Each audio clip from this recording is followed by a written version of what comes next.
Bonsoir à toutes et à tous. Au nom du Master Distribution et Relations Clients, nous vous souhaitons la bienvenue à la 18e édition des SCOPS, l'Observatoire de l'innovation commerciale. Ce soir, Laurane, Sarah, Luna, Guillaume et moi-même, Manon, co-animerons cette cérémonie. Pendant 1h30, nous vous promettons toujours plus d'audace, d'authenticité et de découverte. Après une année riche en veille stratégique et en exploration des tendances émergentes, nous vous avons préparé une soirée riche en concepts innovants et en surprises. Avant de commencer, nous souhaitons remercier l'ensemble de l'équipe pédagogique qui nous a accompagnés tout au long de l'année et a été d'un soutien sans faille. Il s'agit de Julie Hermann, Sarah Lasserie, Geoffroy Normand, Valérie Renaudin, Estelle Haas et Antoine Fichot. On peut les applaudir.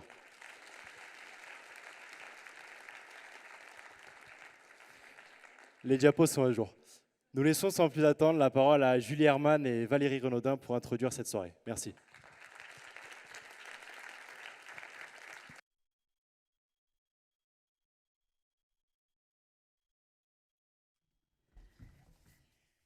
Alors, nous sommes très heureux de vous retrouver ce soir pour cette 18e édition des SCOPS. Alors, 18 ans, ce n'est pas rien. Dès le début, nous avons cru à la capacité de remplir un amphithéâtre avec un public de professionnels pour écouter des étudiants leur parler d'innovation commerciale. C'était un sacré pari. Au fur et à mesure, l'Observatoire s'est structuré, notre méthodologie s'est renforcée, notre accompagnement a progressé, et le nombre de personnes dans la salle a augmenté. Alors les SCOPS, c'est 18 ans d'une formidable expérimentation pédagogique, 18 promotions d'étudiants curieux avec qui nous avons cherché, creusé, analysé, chronométré. Bref, 18 ans, c'est une étape et ça se fête. Cet observatoire est le fruit d'une belle collaboration avec notre partenaire Bearing Point qui a accompagné les étudiants sur les tendances grâce à son expertise précieuse. Bearing Point nous a donné accès à son studio d'enregistrement. Merci à Ludovic d'avoir filmé et monté les vidéos que vous découvrirez avec les intermèdes ce soir. Merci à notre partenaire LSA, Jérôme Parigi va arriver. Bon, bref, qui permet de valoriser les voyages d'études retail depuis maintenant 9 ans et surtout, depuis le début, partenaire des SCOPS. Merci à l'équipe de Dauphine Alumni, toujours fidèle partenaire de notre observatoire. Et je suis ravie et fière d'animer avec les étudiants du master le club retail qui permet de rencontrer nos alumni à la fois passionnés du commerce et des évolutions du commerce.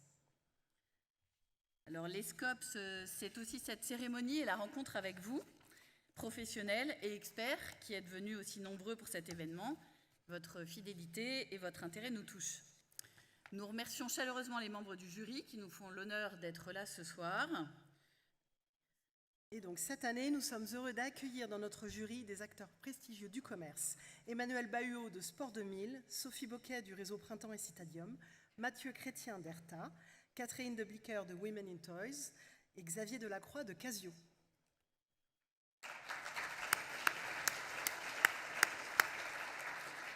Sophie Début d'IKEA, Marie Delahaye d'Undies, Myriam Drevet-Bluet de Bouygues Télécom, Sébastien Fauveau de Peugeot Frères Industrie et Pierre Fournier de Chris Group.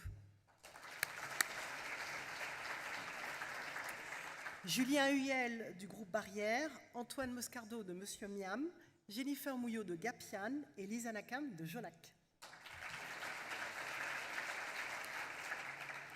Didier Onraïta Bruno de Day by Day, Joël Pellegrin des Néréides, Vincent Pétillot du groupe Les Mousquetaires, Tiffaine Rasquin d'Apple et Charlotte Soulot de Back Market.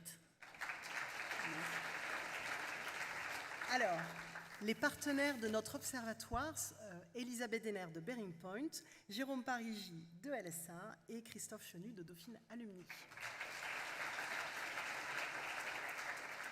Les représentants des fédérations du commerce, Franck Charton de Périferme, Véronique Discourbuot de la Fédération française de la franchise, Emmanuel Leroc de Procos, Sandrine Marco de l'Union de la bijouterie horlogerie et Olivier Urrutia de la Fédération du commerce coopératif et associé. Et enfin, les agences et conseils qui aident le commerce à avancer, Isolis Cos de Numberly, Cédric Ducrot de Diamart Group, Raphaël Fétic de Convertéo et Benoît Paget de Bibot. Merci à tous.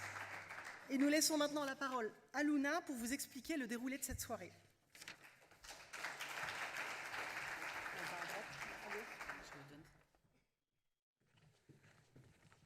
Merci beaucoup Julie et Valérie. Pour celles et ceux qui assistent à la cérémonie pour la première fois, pas d'inquiétude. Avant de vous présenter les innovations les plus marquantes de l'année, un petit rappel de comment elles ont été sélectionnées s'impose.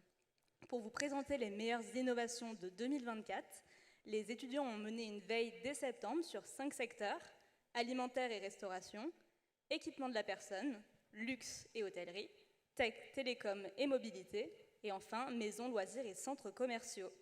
Le but était de trouver les innovations les plus percutantes dans 6 catégories, services d'aide à la vente, concept de vente, opération commerciale, stratégie relationnelle, innovation verte et innovation solidaire.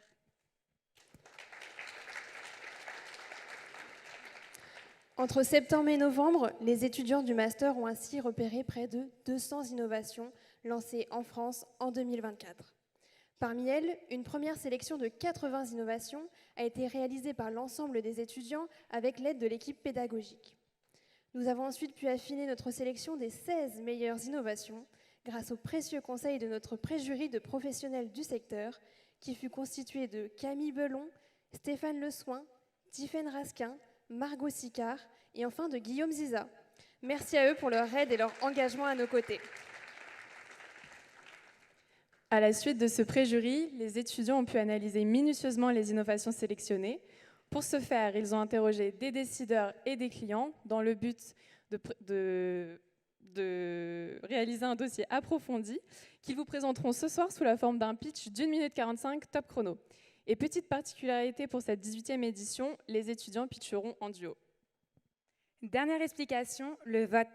Parmi les 3 innovations présentées dans chacune des catégories, vous, jury, et vous, public, devrez voter pour l'innovation qui vous a le plus convaincu.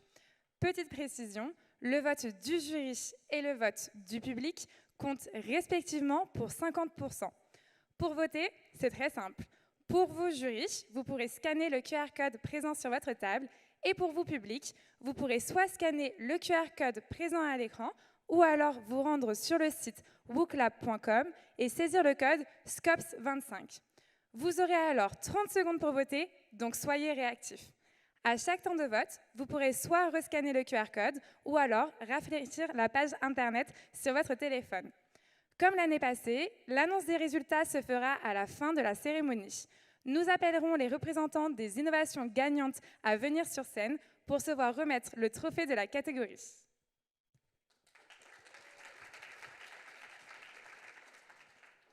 L'année 2024 a marqué un tournant pour le monde du commerce. Après une période de relance de la vente en magasin, la vente en ligne a connu un essor propulsé par l'IA et les réseaux sociaux. Nous invitons ce soir Elisabeth Denner, partenaire chez Bearing Point, à venir nous présenter le thème de cette cérémonie.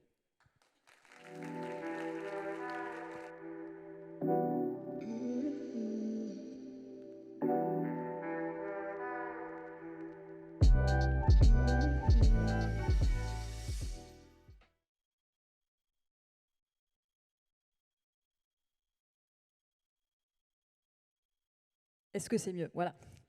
Bonsoir à tous et à toutes. Je suis ravie d'être avec vous ce soir. C'est déjà la 2e année que nous sommes partenaires des SCOPS et c'est un événement qu'on a trouvé vraiment extrêmement passionnant l'année dernière et donc on est très heureux d'avoir aussi accompagné les étudiants tout au long de l'année pour cette 2e année et c'est vrai que l'équipe pédagogique incarnée par Julie et Sarah est passionnée, engagée. C'est une collaboration qui nous a procuré beaucoup de plaisir tout au long de l'année.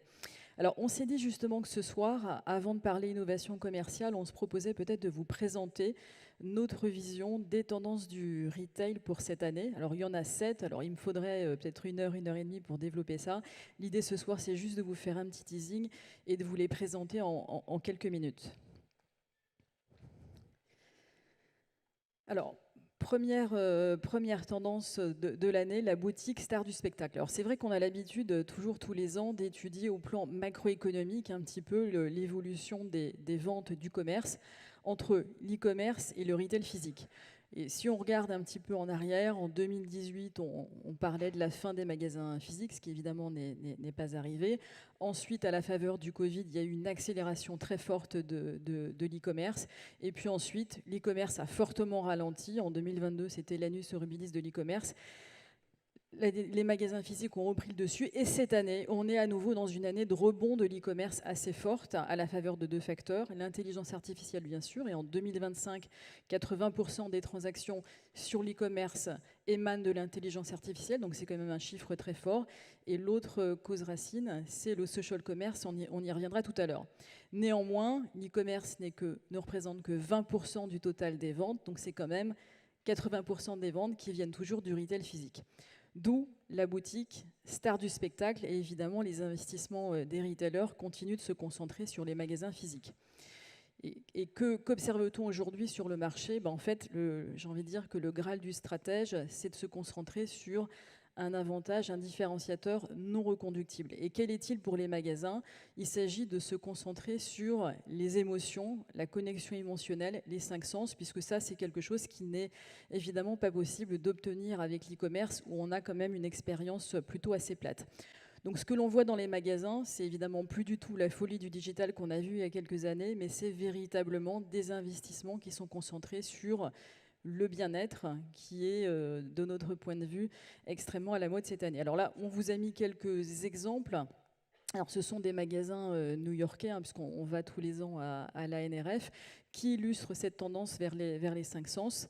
Donc, premier exemple, Sabyasachi. Donc là, c'est un créateur indien qui, j'ai envie de dire, a créé sa première boutique à New York. Là, on est comme un appartement. On vit chez lui. Et il y a une énorme recherche aussi sur la playlist musicale, sur les parfums. Ils ont testé 150 flagrances. Donc, on est vraiment dans cette direction.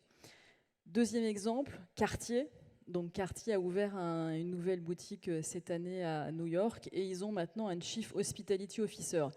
Et l'idée de Cartier, c'est de se dire que dans ce nouveau magasin avec un nouvel état d'esprit, si le client se sent bien, il achètera. Donc il y a un Chief Hospitality Officer, il y a un espace qui est réservé pour les clients VIP qui peuvent organiser des soirées d'anniversaire pour eux-mêmes, pour leurs enfants. Donc on est dans un état d'esprit tout à fait différent et là aussi qui incarne assez bien cette nouvelle tendance.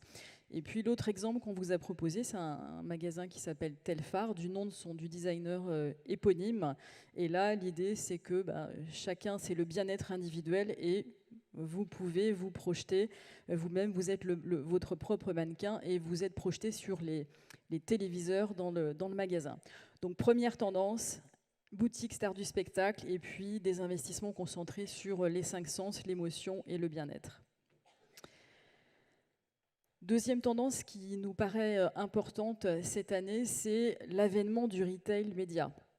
Donc autant je vous le disais il y a quelques minutes, il y a toute cette folie du digital qu'on a vue il y a quelques années dans les magasins. Aujourd'hui, elle n'a plus lieu d'être. Par contre, ce qui nous frappe, c'est qu'il y a notamment aux États-Unis des écrans géants qui réapparaissent. Le plus grand cette année fait 80 mètres carrés. Pourquoi ? Parce que les retailers souhaitent investir sur le retail média parce que forcément, dans un contexte économique extrêmement difficile, c'est un nouveau business model, c'est une nouvelle source de revenus.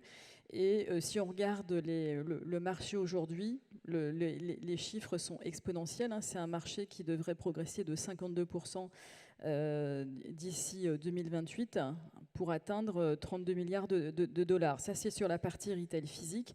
Et si on regarde ce qui se passe sur l'e-commerce, c'est la même chose. Alors, aux États-Unis, évidemment, sur le retail média, Amazon représente 75% du marché. Mais on voit qu'il y a des gros retailers qui, déjà, notamment Walmart, ont pris une part de marché importante. Donc, si on regarde les chiffres, demain, les dépenses en retail média vont s'accélérer fortement. Et si on regarde ce qui se passe en France, évidemment, Carrefour a été précurseur et a créé une première filiale avec Publicis. Et Thierry Cotillard a annoncé au début d'année, là aussi, la création d'un géant du retail média en partenariat avec Auchan et Casino. Donc, nouveau business model qui promet de s'accélérer.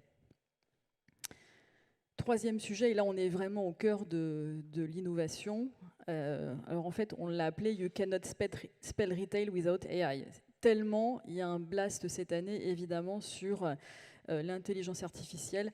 agentique. Alors évidemment, dans le retail, l'intelligence artificielle, c'est pas du tout nouveau, hein. Ça fait 10-15 ans que les retailers utilisent des algorithmes avec de l'IA. L'année dernière, il y avait eu un gros blast de l'intelligence artificielle générative. Et cette année, le nouveau concept qui explose, vous le savez tous, hein, c'est évidemment les agents. Donc, c'est des agences artificielles autonomes qui peuvent raisonner, interagir entre elles. Et évidemment, il y a aussi l'intelligence artificielle physique. On va retrouver ces agents autonomes dans des objets physiques, hein, qui peuvent être des lunettes, des voitures, des chariots élévateurs. Et c'est évidemment... Ces agents sont en train d'exploser dans le retail et certains GAFAM ont fait des annonces d'ailleurs cette année assez intéressantes. Mark Zuckerberg dit que dès cette année, ils auront à leur disposition des agents qui ont le niveau d'un ingénieur. Et donc dans le retail, on peut imaginer des agents qui vont travailler sur des prévisions, de la planification, faire du rebalancing de stock, enfin beaucoup de choses. On a même nous demandé à ChatGPT s'il pouvait nous construire un ERP. Donc on est vraiment au bout d'une révolution assez énorme et on commence à le voir chez nos clients. Et évidemment, ça bouleverse le paysage applicatif des entreprises. Alors, AI, what else? Alors, c'est vrai que, j'ai envie de dire, on est tous peut-être un peu las, hein, d'entendre parler de manière très systématique, trop systématique de l'intelligence artificielle. Alors, quoi d'autre? En fait, ce qu'on observe dans le retail, c'est qu'il y a évidemment aujourd'hui un gap énorme entre les données du retail physique et de l'e-commerce, puisque dans l'e-commerce, on a une capacité à exploiter les données de manière très importante, 360. Dans le retail physique, encore pas tellement. Donc les nouvelles technologies que l'on voit exploser, ce sont des technologies qui vont permettre de collecter des données en magasin de manière très poussée, des données notamment de trafic, pour permettre d'avoir, du coup, de rattraper ce gap avec l'e-commerce. Donc là, je vous ai proposé quelques exemples de technologies. Nextsight, c'est une technologie qui fonctionne avec des étiquettes et du Bluetooth, qui permet du coup de collecter évidemment les données de trafic et d'achat. Autre technologie classique dans ce contexte, le computer vision. Donc là, on analyse évidemment de manière très fine les images des magasins. Et puis, le troisième sujet, alors ça c'est une technologie d'une start-up israélienne qui permet à partir d'émissions radio de capter les émotions des clients avec les mouvements, les battements de cœur. Donc ça c'est assez intéressant et on a certains clients qui ont été vraiment bluffés par cet aspect-là, de voir qu'un client se rapproche, on sent une émotion négative ou positive et on sait l'interpréter. Donc ça c'est aussi des technologies assez bluffantes, innovatrice, et donc là on est vraiment au cœur des sujets d'innovation. Autre sujet, alors là pour le coup on n'est pas du tout dans l'innovation, mais la fraude. C'est vrai que cette année, alors la fraude elephant in the room, parce que c'est vrai que évidemment les entreprises c'est un sujet sur lequel on n'aime pas parler, on n'aime pas communiquer, mais toutes les entreprises de la place sont confrontées aujourd'hui, d'ailleurs, et quel que soit le secteur géographique, hein, c'est vrai en Europe, c'est vrai aux États-Unis, à la fraude. C'est vrai sur l'e-commerce, c'est vrai aussi dans les magasins physiques. Hein, les vols physiques ont doublé en 5 ans, donc on est sur des masses financières qui sont énormes. Et les retailers sont confrontés évidemment à une grosse problématique de retour. Alors il y a à peu près 14% de retour sur l'e-commerce, et dans ces 14%, il y a à peu près autant de fraudes qui peuvent prendre différentes formes. Hein. Soit j'achète un produit, je le porte, je le renvoie, je remplace par un faux, par un produit usagé. Et c'est vraiment aujourd'hui devenu un pain point majeur pour les retailers. Alors évidemment, pour s'en prémunir, là aussi, il y a des innovations technologiques intéressantes. Il y a une entreprise comme Yofi qui permet d'aller contrôler les retours sur l'e-commerce, parce que vous savez qu'il y a beaucoup de bots, beaucoup de robots qui interagissent en la matière.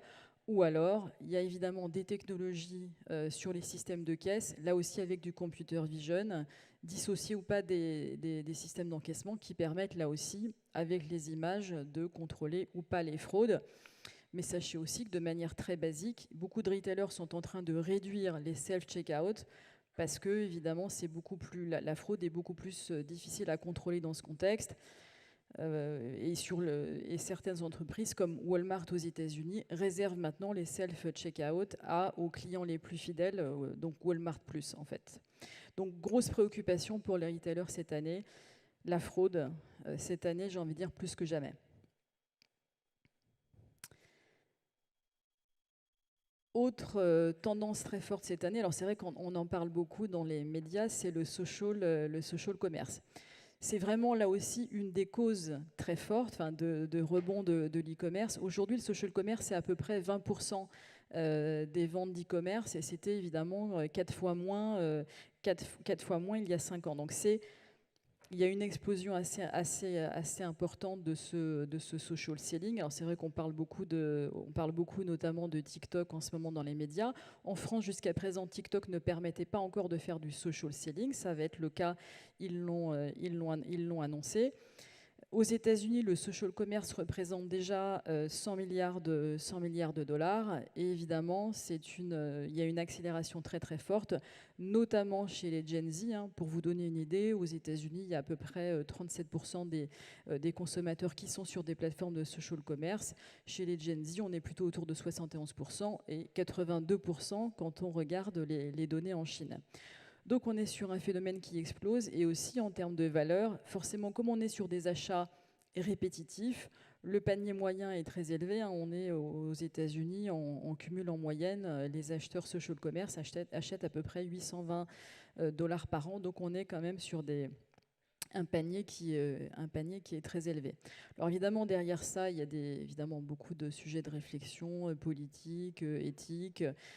TikTok a évidemment été interdit, en tout cas momentanément aux États-Unis, interdit en Inde, interdit dans des grandes démocraties comme l'Afghanistan. Donc ça pose évidemment beaucoup de questions. Il y a une vraie aussi addiction chez les jeunes, parce qu'à peu près 10% des jeunes seraient addicts à ces réseaux sociaux. Donc il y a aussi une schizophrénie entre évidemment l'appétence pour la sustainability versus l'addiction pour le social commerce. Et puis, un point en la matière d'ailleurs qui m'a frappé, c'est Philippe Val, le patron de La Poste, qui a déclaré que Shine était devenu la première source de colis en France. C'est 22% des colis. Donc c'est colossal et on est vraiment dans cette schizophrénie entre la sustainability et cette addiction pour le social commerce.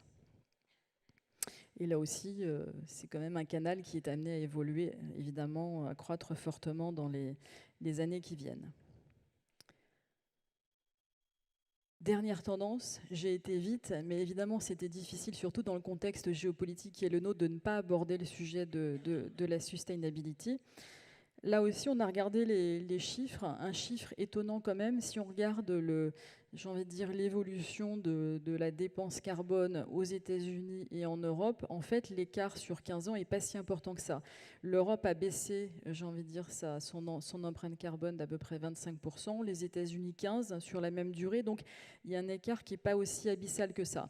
Et surtout, la vraie question, c'est l'approche relative entre les États-Unis et l'Europe en la matière. Donc évidemment, en Europe, on a une approche très réglementaire, très normative, avec des difficultés pour les entreprises, du coup, d'avoir un calendrier clair et du coup d'anticiper les choses. Alors évidemment, l'Europe vient d'annoncer avec le projet Omnibus un certain ralentissement de la réglementation, mais néanmoins, quand on regarde ce qui se passe en Europe, on a un empilement de normes réglementaires qui sont compliquées à appréhender pour les entreprises dans la durée.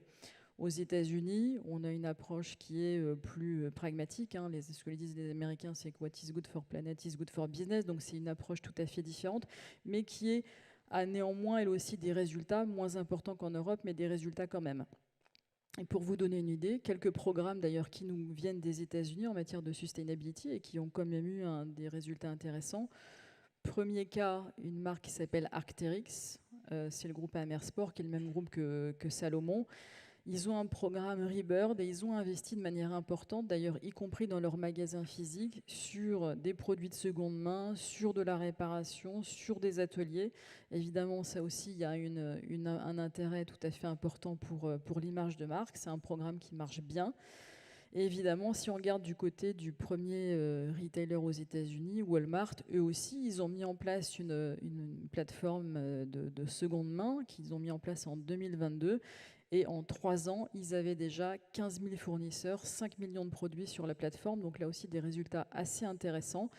Et en parallèle, ils ont un programme qui s'appelle Gigaton, qui consiste à accompagner tous leurs fournisseurs de Scope 3, qui est évidemment celui qui est le plus difficile à appréhender pour les retailers. Ils leur proposent un cadre. Ils ont déjà 80% de leurs fournisseurs qui sont onboardés. Et puis, plus près de nous, côté européen, un des programmes emblématiques, c'est IKEA, avec Buyback and Resell. Donc, IKEA vise d'être net zéro à horizon 2030. Ils ont mis en place ce programme Buyback and Resell. Ce qui est intéressant, c'est qu'ils visent zéro profit, ce qui n'est pas facile parce que la circularité coûte cher, mais ce qui est là aussi un modèle intéressant à l'européenne. Donc 2 approches différentes. Bon, évidemment, Trump est sorti des accords de Paris, donc c'est récemment, il a plutôt une politique anti-sustainability.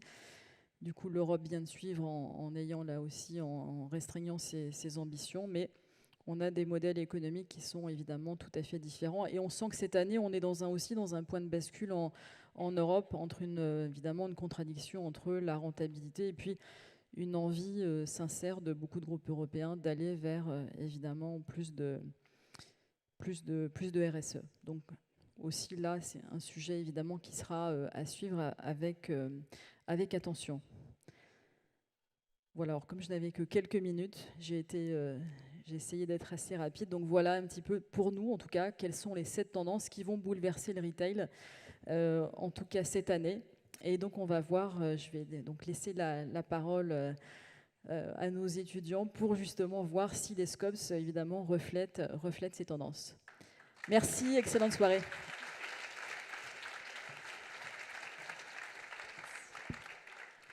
Merci Elisabeth d'avoir aussi bien lancé cette édition 2025 des Scopes. Dans quelques instants, ce sera aux étudiants de pitcher avec ténacité et innovation les innovations qu'ils portent en 1 minute 45, top chrono. Mais avant, nous vous informons qu'à la fin de la cérémonie, vous pourrez télécharger notre livre blanc grâce à un QR code. Dans ce livre blanc, vous y retrouverez les 16 innovations qui seront présentées ce soir et les 4 tendances qui rythmeront notre cérémonie. Cher public, cher jury, nous vous souhaitons à toutes et à tous une excellente soirée.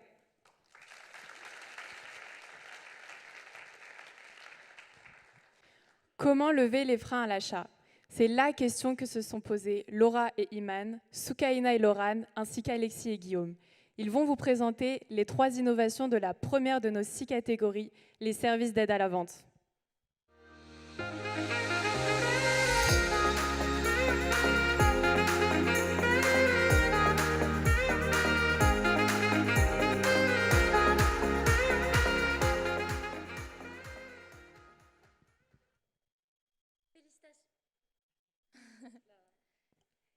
Félicitations Iman pour ton emménagement. Merci Laura. Il me reste plus que la machine à laver à acheter. Il y en a plein qui sont bien notés sur Internet, mais les avis sont pas toujours pertinents. Par exemple, j'ai vu l'avis d'une certaine Micheline, produit pas encore utilisé, mais a l'air super. Et oui Iman, 77% des avis clients sont publiés dans la semaine suivant l'achat. Pas très pratique pour se rendre compte de la performance dans le temps d'une machine à laver. Sera-t-elle solide, durable? Aucune idée. C'est pourquoi Darty a lancé les avis longue durée. Le principe est très simple. Le client achète un produit électroménager, photo ou son. 12 à 18 mois après, il reçoit un email. Il est invité à partager son avis via un formulaire adapté à la catégorie de produit.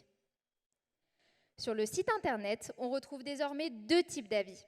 Les avis après achat, qui restent pertinents pour des éléments comme l'installation du produit, et les avis longue durée, qui se concentrent davantage sur l'entretien ou encore la consommation d'énergie. Et cette initiative profite à tous. Darty renforce son image de marque en s'affirmant comme un retailer engagé et transparent. En étroite collaboration avec ses fournisseurs, il améliore aussi la performance de son catalogue. Aujourd'hui, ce sont plus de 60 000 avis longue durée publiés, dont les 3/4 obtiennent une note supérieure à 4 étoiles. Les consommateurs, eux, ont accès à des retours concrets et fiables sur les produits, ce qui facilite la prise de décision et crée une véritable communauté d'entraide. Les avis longue durée, c'est une initiative saluée par les experts que Darty ambitionne d'élargir à toutes ces catégories.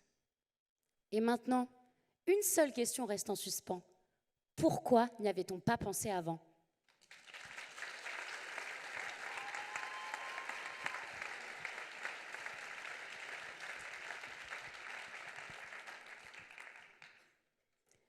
Quelle angoisse. Je dois aller récupérer mon colis en bureau de poste. Et en fonction du monde, je ne sais pas combien de temps ça va me prendre. Et si ça ne me va pas, il faudra que je revienne faire la queue pour le retourner. Mais Laurane, tu sais qu'il existe un espace où tu peux déballer, essayer et renvoyer immédiatement ton colis ? Eh oui, la Poste a d'abord imaginé une cabine d'essayage en forme de boîte aux lettres, puis un bar à colis. Et en procédant de cette manière par itération, elle a su améliorer ses services. Alors comment ça marche ? C'est simple. Lors de votre commande en ligne, vous choisissez de vous faire livrer en bureau de poste. Vous venez récupérer votre colis, et là, le chargé de clientèle vous invite à le déballer tranquillement sur la table de préparation. Si c'est un manteau que vous avez déballé, dirigez-vous vers la cabine d'essayage pour l'enfiler. Si c'est un sèche-cheveux de seconde main, branchez-le dans les prises à disposition pour le tester. Et là, vous avez deux choix, le garder ou le renvoyer immédiatement.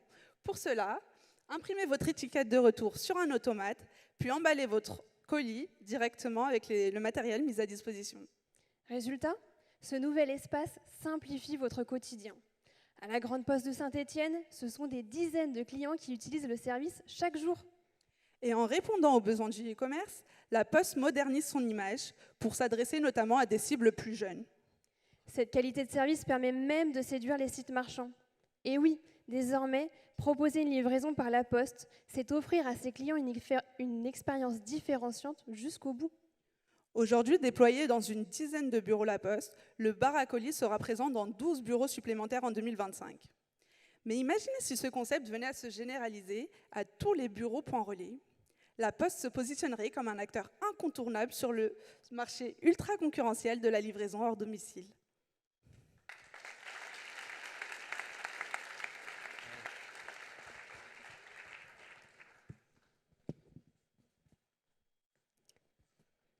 Pour trouver sa nouvelle paire de chaussures de running, mieux vaut-il acheter en ligne ou en magasin physique ? En voilà un sacré dilemme. Non, parce que d'un côté, en ligne, on a accès à une quantité d'informations très importante sur les produits. On peut même les comparer entre eux, mais impossible de les essayer. D'un autre côté, en magasin, on a vraiment cette chance de pouvoir essayer les produits. Mais lorsqu'on veut avoir de l'information, sans l'aide d'un vendeur, ça devient un véritable casse-tête. Avec la Discovery Station, Decathlon réunit les meilleurs du physique et du digital. On a alors accès à l'ensemble de l'information produit instantanément. Cette innovation, c'est le nouvel outil de merchandising augmenté qui va révolutionner l'expérience en magasin. Avec ses 2 socles détecteurs de produits et son écran interactif, il n'a jamais été aussi facile d'accéder à l'information produit. Mais alors, comment ça fonctionne ? Eh bien, c'est très simple. Vous prenez un article ou 2 et vous les posez sur les socles détecteurs de produits. Grâce à la technologie RFID, toutes les informations arrivent en un instant sur l'écran. Tout est sur vos yeux. Caractéristiques techniques, avis clients et même les stocks. Cette innovation séduit déjà de nombreux clients, avec un taux de satisfaction très prometteur. Lancée en mars 2024 au Decathlon Paris Rive-Gauche, la Discovery Station sera déployée dans d'autres magasins et pourrait bientôt arriver dans le vôtre. Au début, cette innovation était censée aider uniquement les clients en magasin. Mais surprise, elle est devenue un super allié pour les collaborateurs afin d'en savoir plus sur les produits et les présenter de manière plus optimale. Fini les ruptures frustrantes, vous repartirez toujours avec la solution gagnante.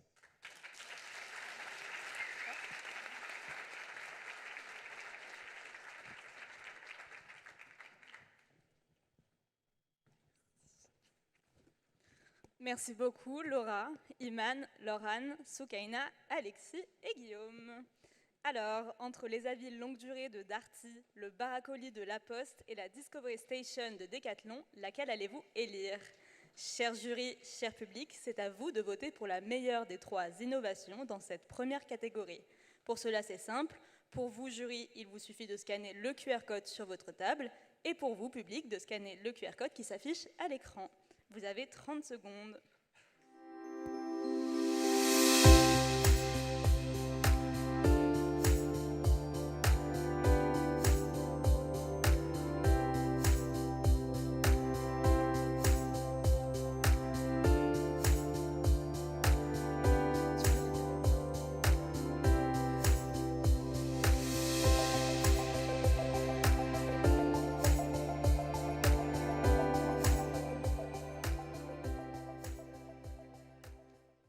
Il est maintenant temps de vous dévoiler l'une des 4 tendances qui a marqué l'année 2024.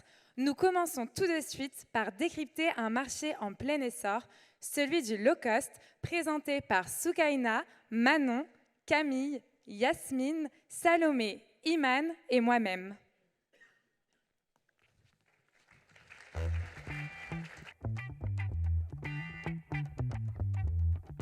Cette enseigne, tant aimée des amateurs de bonnes affaires, attire chaque jour des foules. En quelques secondes, les rayons sont pris d'assaut par cette cliente. Son panier se remplit rapidement. Mais pourquoi un tel engouement? Je vois que vous avez pris des produits assez similaires. Oui, franchement, c'est pas cher et puis c'est assez qualitatif. Par exemple, j'hésitais entre ces 2 couleurs de rouge à lèvres et je me suis dit, je prends les 2, de toute façon, c'est pas cher. Et mis à part le prix, qu'est-ce qui vous plaît tant dans cette enseigne? Eh bien, c'est le choix. Il y a plein de produits qu'on ne peut pas trouver ailleurs.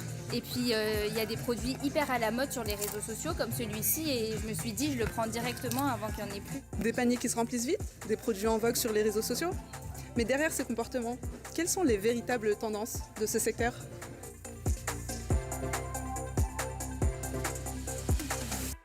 Merci Soukaina. Cela nous permet d'introduire le low cost. Mais que signifie réellement le terme low cost? C'est une stratégie offrant des produits de première main et des services à prix bas grâce à la réduction des coûts. Vous l'avez peut-être vu partout sur les réseaux sociaux, le low cost est une véritable tendance de consommation. Salomé, merci d'être avec nous. Comment expliquez-vous l'engouement pour l'enseigne Normal? Chez Normal, ce qui plaît, c'est l'expérience client.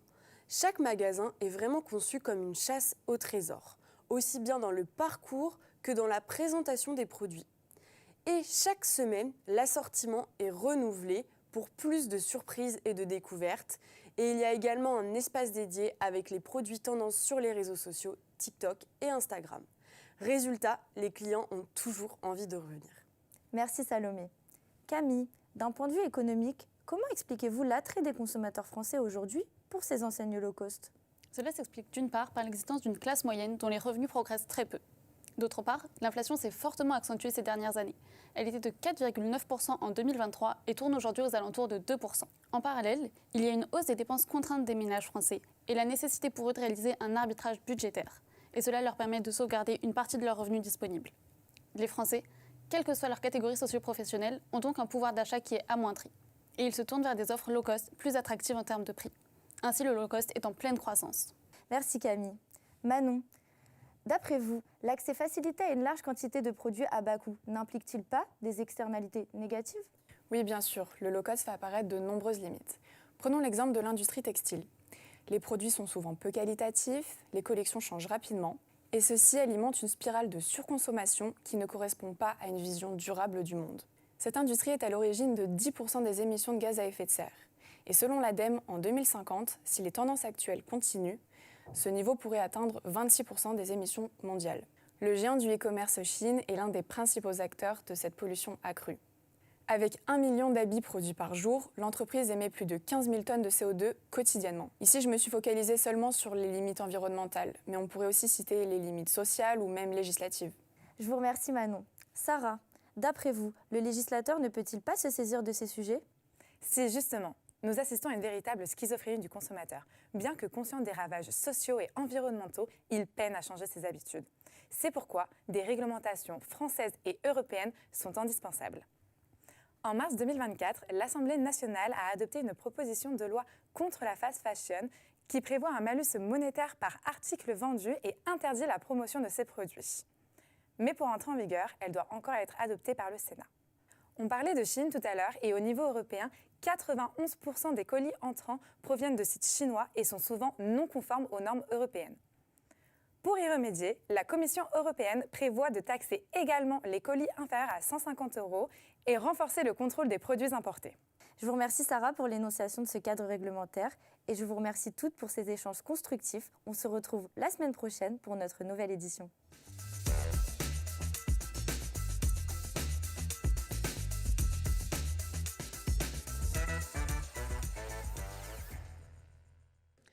Nous pouvons maintenant passer à la deuxième catégorie, celle des concepts de vente. Qu'ils soient solidaires ou expérientiels, en 2024, les retailers ont fait preuve de créativité pour vous présenter des concepts hors du commun. Alors sans plus attendre, découvrons les innovations soutenues par Manon et Salomé, Alexis et Saomaï, ainsi que Luna et Victoria.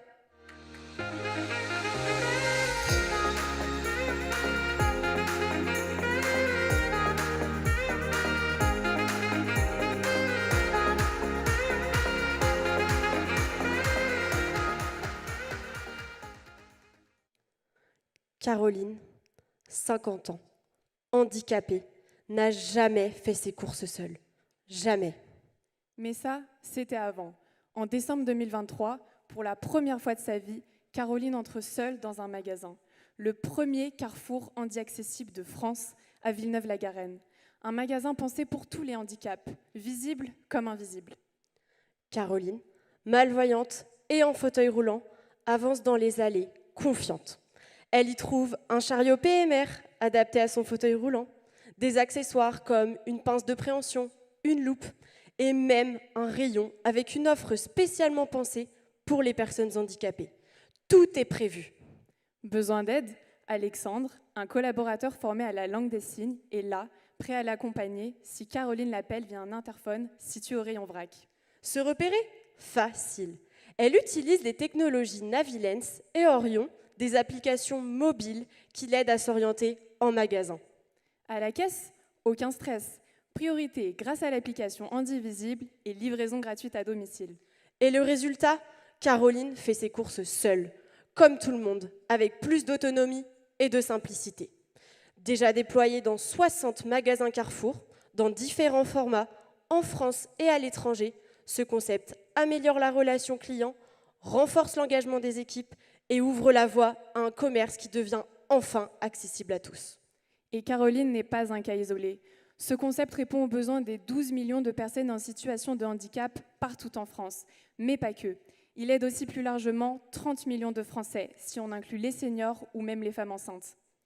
Alors aujourd'hui, Zoé a traduit notre pitch pour qu'il soit accessible à tous et Caroline a fait ses courses seule. Mais vous, membres du jury, vos commerces sont-ils prêts pour accueillir Caroline ?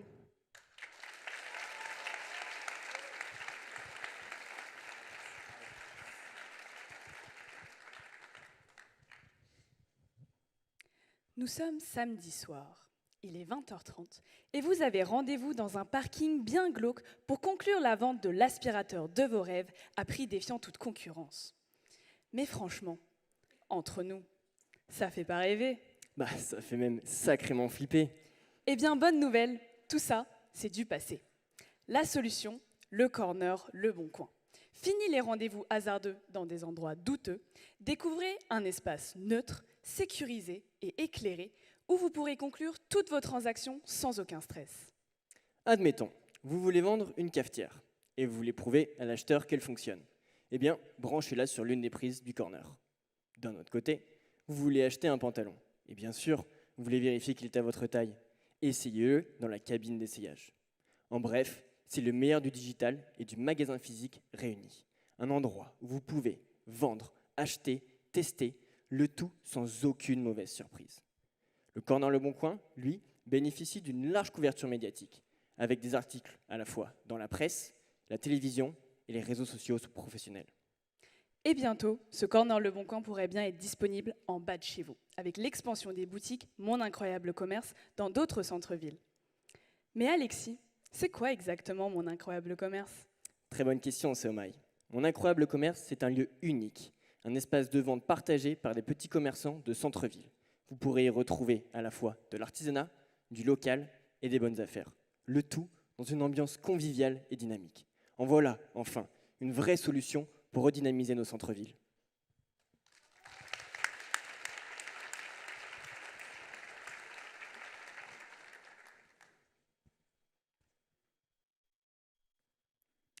Il est 23h. Le PSG vient de marquer un but décisif contre l'OM. Le Parc des Princes explose de joie. Et si votre soirée commençait avant le match et se prolongeait bien après ? Avec la suite Novotel by Hall, signé accord, séjournez dans la première chambre permanente au cœur d'un stade. Une nuit unique pour vivre le football autrement. Votre majordome vous accueille au Novotel Paris-sur-Aisne. Ensemble, direction le Parc des Princes, où vous entrez par le mythique tunnel des joueurs. Ensuite, place à votre suite. Un lit spacieux, une salle de bain moderne et une terrasse panoramique vous plongent au cœur de l'action. Le coup d'envoi retentit. Vous profitez d'un buffet servi en chambre tout en suivant le match. Puis, bercé par les émotions de votre soirée, vous vous endormez. Le lendemain matin, un petit déjeuner vous attend, suivi d'une visite immersive du stade pour prolonger la magie. Mais comment y accède-t-on déjà ? La suite n'a pas de prix, mais bon, rassurez-vous, il existe 2 façons d'y séjourner. Participer aux ventes aux enchères pour les membres du programme de Fidélité Hall ou tenter les jeux concours pour les supporters. L'objectif de ce partenariat est clair, engager et fidéliser les fans avec une expérience d'hospitalité inoubliable. Pour cela, la rareté du séjour est cultivée en offrant seulement 30 nuitées par an. Avec plus d'1 milliard de vues et 270 articles publiés, cette campagne a la plus grande valeur médiatique de l'histoire d'Accor. Mais Luna, t'as oublié une chose ? Ah oui, le gagnant peut profiter du match avec 3 proches, de quoi contenter toute la famille. Alors venez pour le match, restez pour la nuit.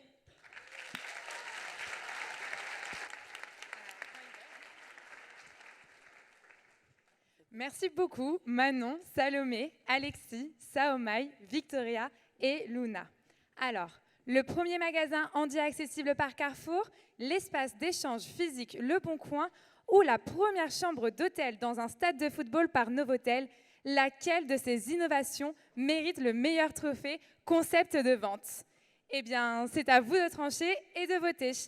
Vous pouvez scanner à nouveau le QR code ou réactualiser la page sur votre téléphone. C'est parti, vous avez 30 secondes.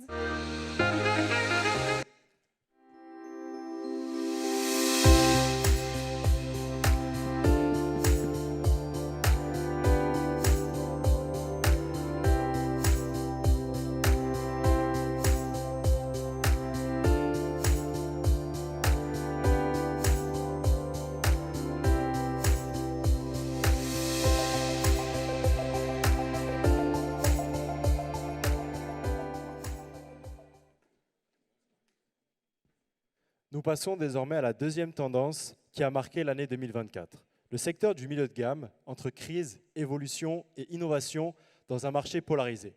Cette tendance est présentée par Jeanne, Zoé, Mathieu, Alexandre, Cériline et moi-même.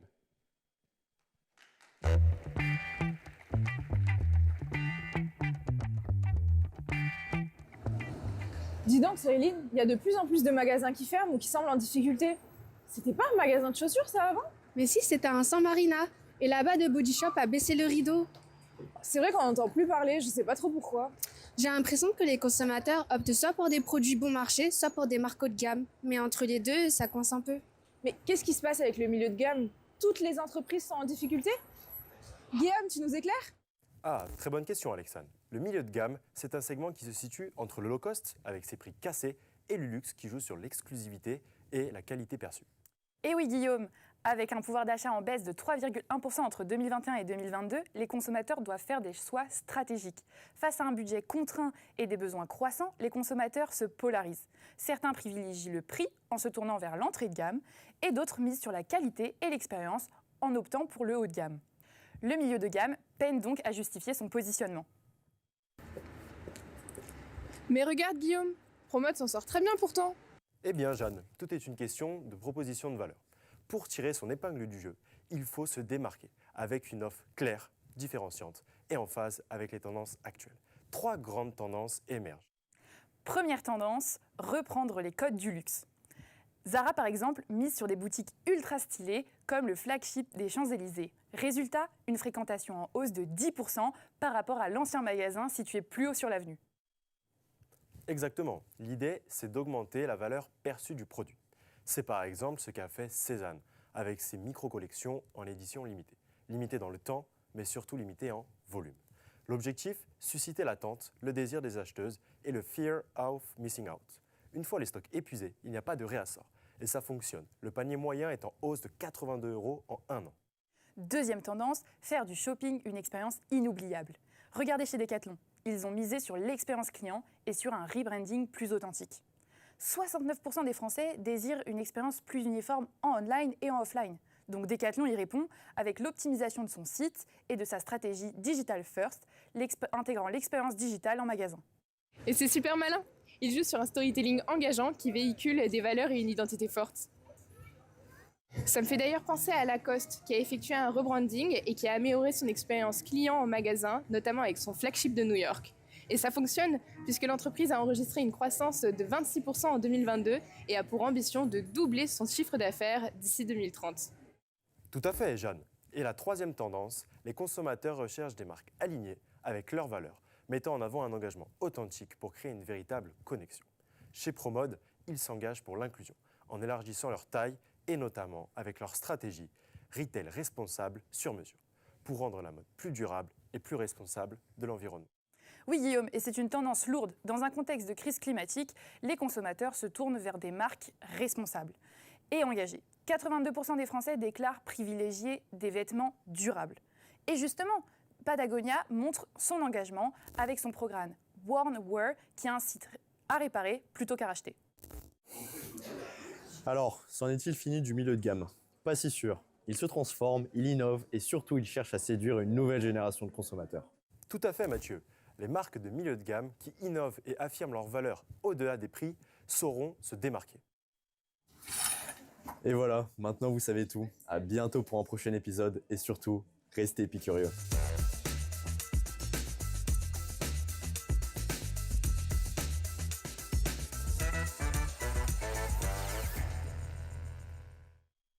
Oui, vous m'entendez? Oui, c'est bon. Pardon. Après ce décryptage des tendances du milieu de gamme, continuons tout de suite avec notre troisième catégorie, les opérations commerciales, qui, comme chaque année, ne manqueront pas de vous surprendre. Laissons la parole à Laura et Alexandre, Jeanne et Zoé, ainsi que Maria et Sarah.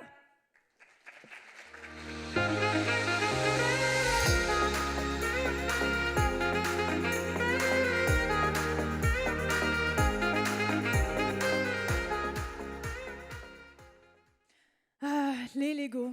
Tant de souvenirs incarnés par cette petite brique. Vous savez cette douleur quand on marche dessus, ou cette dernière pièce manquante? Maintenant, imaginez un instant que l'on passe au niveau supérieur et que l'on joue au Lego en grandeur nature. Durant les Jeux Olympiques de Paris, Lego et la compagnie fluviale Bateau-Bus ont imaginé un circuit immersif sur la Seine. À chaque escale sur les quais, on pouvait admirer des constructions exclusives comme Notre-Dame de Paris. À bord, les passagers pouvaient prendre part à des animations éducatives comme la découverte de l'alphabet Braille. Cette opération a été relayée dans les Lego Stores et chez 6 retailers partenaires via une activation shopper. Elle a aussi été soutenue en digital avec des influenceurs de renommée.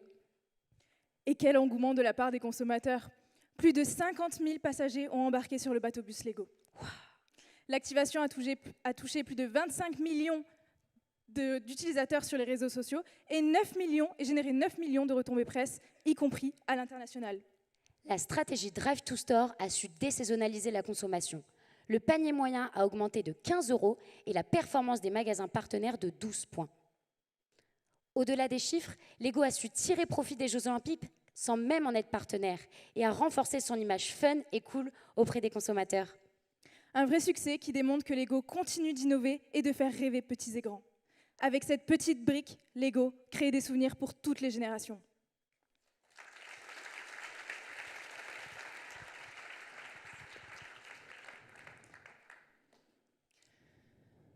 Offrir un voyage, c'est du rêve en papier, mais avouez-le, c'est dur à emballer. Qui n'a jamais écrit « bon pour un billet », un cadeau sympa, mais un peu tristouné? Alors, Transavia a une idée brillante, un concept ludique pour une surprise éclatante. Une pochette contenant 5 tickets à gratter. L'un d'eux révèle la destination tant espérée.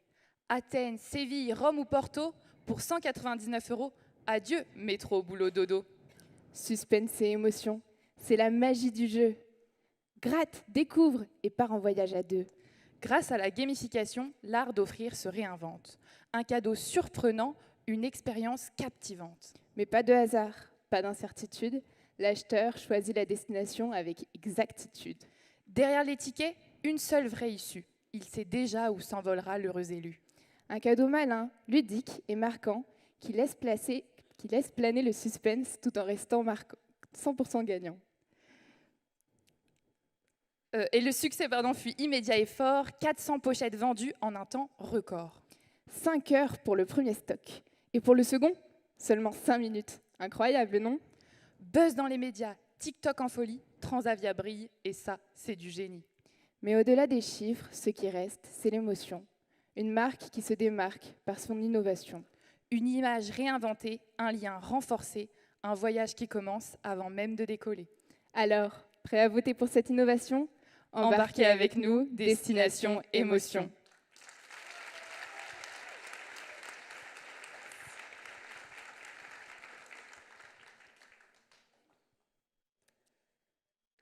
Tu savais que Rabanne avait frappé fort pendant la Fashion Week? Oui, avec son pop-up pour le lancement de nouvelles parfums Milan Gold en face de grands magasins, un vrai choix stratégique de la marque. Dès l'entrée, le XL Link géant, bijou emblématique de la marque, donnait le ton. Ensuite, découverte des parfums grâce à des diffuseurs sans contact. Il y avait même un espace où un artisan assemblait en direct le sac iconique Rabanne 69. Mais le vrai temps fort, c'était dans les salles principales. Plusieurs spots photos attiraient les invités. Les maquilleurs pros faisaient un make-up doré et présentaient les produits maquillage. L'ambiance rappelait vraiment un vrai coulisses de la défilée de la Paris Fashion Week. Et vient enfin l'heure du show. La grande innovation, c'était le podium doré où tout un chacun pouvait se sentir comme un mannequin. Le défilé de qualité professionnelle était ensuite disponible immédiatement, prêt à être partagé sur les réseaux. Enfin, les cadeaux offerts à la fin du pop-up permettaient de prolonger l'expérience. Résultat, réservation sold out. Environ 3000 visiteurs en 3 jours, de célébrités à fin de luxe. De nombreuses publications dans les médias et un vrai buzz sur TikTok et Instagram. La création de la communauté Rabanne Beauty Lovers a d'ailleurs attiré près de 1500 ambassadeurs suite au pop-up. De plus, le Sephora Opéra voisin a vu une augmentation à 2 chiffres sur ses ventes Rabanne. Tout était vraiment réuni pour séduire la nouvelle génération. Rabanne affirme donc sa nouvelle identité grâce à une synergie entre mode, maquillage, parfum et une expérience immersive unique pour ses clients.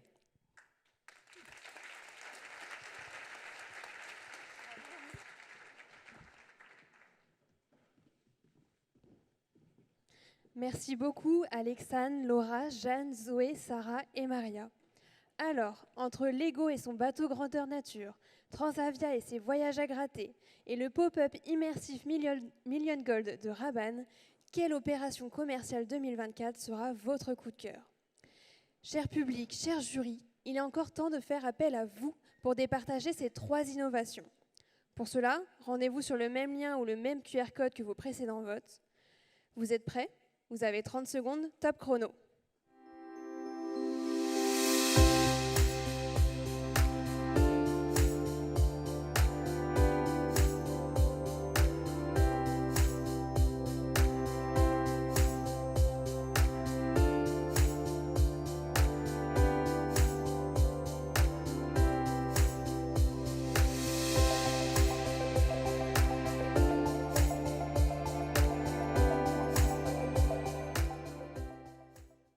Merci à tous d'avoir voté. Nous pouvons maintenant passer à la 3e tendance qui a rythmé l'année des étudiants, le luxe en crise, comment survivre sans se trahir.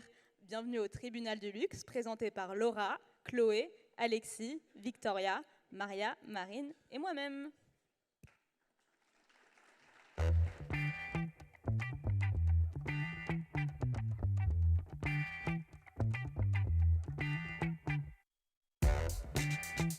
Bienvenue dans ce tribunal du luxe où les stratégies des grandes maisons sont mises à l'épreuve. Symbole d'héritage, de savoir-faire, le luxe est un secteur où le client est roi, lui offrant exclusivité, qualité exceptionnelle et expérience unique. Aujourd'hui, nous sommes réunis pour juger les acteurs qui ont su prospérer en temps d'inflation et de contexte géopolitique sous tension, et ceux qui, malgré leurs ambitions, ont trébuché. L'accusation, avoir su, ou non, préserver leur ADN tout en s'adaptant aux défis de 2024 et aux changements d'habitude de leurs consommateurs. Que la Cour fasse place aux plaidoiries. La parole est à Hermès, témoin d'un succès intemporel. Je suis Hermès, et si mon nom demeure une référence absolue dans l'univers du luxe, ce n'est pas le fruit du hasard. Là où d'autres cherchent la visibilité, je cultive la rareté. Chaque création est une œuvre d'exception, un symbole d'excellence. Un Birkin ne se choisit pas, il se mérite. Il ne se déprécie pas, il se valorise avec le temps. Je suis véritablement attachée à perpétuer notre patrimoine familial d'exception. Hermès ne suit pas les tendances, il les transcende. C'est ainsi que l'on bâtit l'intemporel. Après l'exclusivité, place à l'audace. Miu Miu est appelé à la barre. Je suis Miu Miu. Fidèle à ma vision fashion forward, je n'inspire pas la tendance. Je la crée. L'audace et la modernité, c'est ce qui définit mon ADN. Tandis que d'autres s'accrochent au passé, je repousse les limites de luxe pour séduire les nouvelles générations. Ma force vient de ma capacité à évoluer sans régner mon identité. Les résultats le prouvent, plus 93% de croissance en 2024. La preuve que dynamisme et innovation sont les clés de luxe aujourd'hui. Mais tout le monde ne sort pas indemne d'une tempête économique. Laissons maintenant la parole à Burberry et Gucci. Moi, Burberry, comparait aujourd'hui en toute transparence. Je ne suis pas ici pour nier les faits. Mon repositionnement vers l'ultra-luxe, la refonte de mon logo et la simplification de mes gammes ont éloigné une partie de ma clientèle historique. Mais faut-il voir cela comme un échec définitif ? Depuis 1856, Burberry a toujours su se réinventer et je le ferai encore. La baisse de 45% de mon bénéfice net est un signal fort. Mais faut-il condamner une maison pour avoir eu l'audace d'innover ? Et maintenant, la parole est à Gucci. Je suis Gucci, une maison de caractère et d'exubérance. Depuis 1921, mon ADN est une signature forte et reconnaissable. Pourtant, dans un élan de transformation, j'ai adopté la retenue du quiet luxury, inspirée des maisons intemporelles qui m'a valu une baisse de 23% de mon chiffre d'affaires. J'ai pris mes distances avec mon essence, l'excentricité. Alors, dois-je être condamnée pour avoir exploré de nouveaux horizons ? La cour a tranché. Deux visions du luxe s'opposent et les résultats parlent d'eux-mêmes. D'un côté, celles qui ont su cultiver leur ADN tout en s'adaptant aux exigences du marché. Elles n'ont pas cédé aux sirènes de la banalisation et ont compris que le luxe repose sur l'exclusivité et l'innovation bien maîtrisée. À l'inverse, certaines maisons ont perdu leurs repères en voulant se réinventer à tout prix. Trop de minimalisme et c'est leur identité qui s'efface. À force de chercher à séduire un nouveau public, elles ont négligé ce qui faisait leur force. Alors, quelle stratégie suivre ? D'abord, se recentrer sur son identité. Une maison de luxe doit savoir d'où elle vient pour décider où elle va et pourquoi. Puis, innover avec cohérence. Les intemporels renforcent leurs icônes, les fashion forward explorent de nouveaux territoires. Enfin, se diversifier intelligemment. Hermès s'étend géographiquement au Moyen-Orient, pendant que Burberry ajuste sa trajectoire avec Burberry Forward, un retour aux fondamentaux, un équilibre entre héritage et modernité pour reconquérir son public. Le jugement est rendu. Une maison ne peut prospérer qu'en évoluant sans trahir son ADN. Celles qui l'ont oublié en payent le prix. Celles qui l'ont compris écrivent l'avenir du luxe.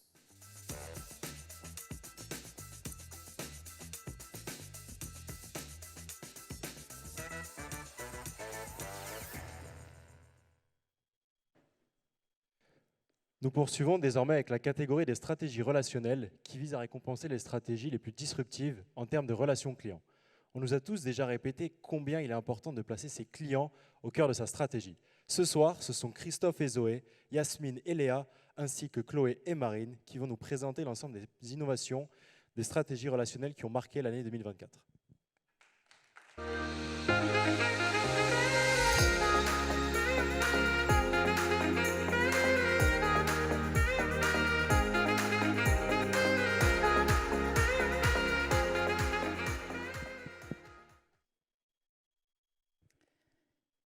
Imaginez votre quartier, votre banlieue, des rires d'enfants, des odeurs de boulangerie. Maintenant, demandez à une intelligence artificielle, mi-journée, de générer une image de cette banlieue. Ce qu'elle montre, un décor de film catastrophe. C'est injuste, c'est faux. Et ça, chez Hitch, ils le savent très bien, car, contrairement aux autres plateformes de VTC, 80% de leurs trajets s'y déroulent. Leurs chauffeurs y travaillent, leurs passagers y vivent. Alors, quand ils ont vu cette image déformée de la réalité, ils ont décidé d'agir. Mais comment on change une image aussi ancrée? En faisant quelque chose de simple, mais puissant. Ils sont allés dans ces quartiers, là où ils circulent chaque jour, et ils ont capturé la vraie vie. Les marchés, les rires, les couchers de soleil sur les tours. Puis, ils en ont créé 10 000 cartes postales, écrites par celles et ceux qui y habitent. Et plutôt que de se battre contre un algorithme invisible, Itch a décidé d'envoyer ces 10 000 cartes postales physiquement à Midjourney à l'autre bout du monde. Et là, il s'est passé quelque chose d'inimaginable. Midjourney a répondu. Ils ont décidé d'intégrer ces images à leur base pour corriger les stéréotypes de leur IA. Désormais, lorsqu'on tape « banlieue », on ne voit plus seulement du béton. On voit de la vie, de la joie, on voit la vérité. Ce projet, ce n'est pas qu'une simple campagne. C'est une victoire. Sans aucun budget média, elle a dépassé les frontières. Des journalistes en ont parlé. 2 prix prestigieux sont venus reconnaître son impact. Mais ce soir, il reste une dernière reconnaissance à lui donner. Faire de Greetings from la banlieue la meilleure stratégie relationnelle de l'année.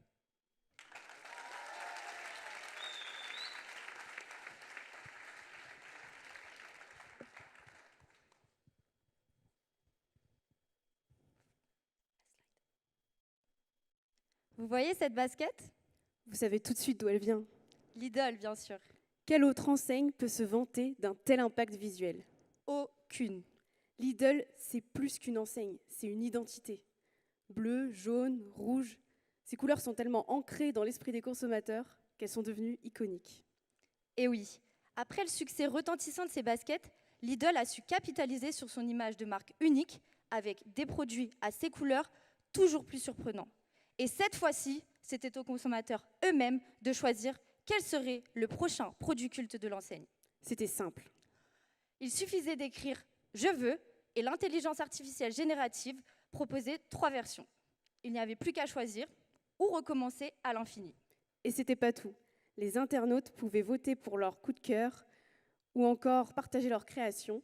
Ils pouvaient aussi s'inspirer des influenceurs qui rivalisaient de créativité et d'humour pour mettre en avant Lidlize sur TikTok et YouTube. Résultat, un carton. 1,7 million d'objets Lidlisés. 260 000 visiteurs uniques en seulement 3 semaines d'opération. Un vélo grandeur nature a été réalisé pour le gagnant et 3 internautes ont remporté 1 an de courses gratuites grâce à leur création. Le projet Lidlize a ainsi permis de renforcer l'image fun et innovante de Lidl. Mais aussi d'attirer une cible plus jeune. Et de transformer l'engagement digital en trafic en magasin. Tous ces produits générés sont une mine d'or pour Lidl pour imaginer ses futures collections aux couleurs de l'enseigne. Comme quoi, tout peut devenir culte avec Lidl.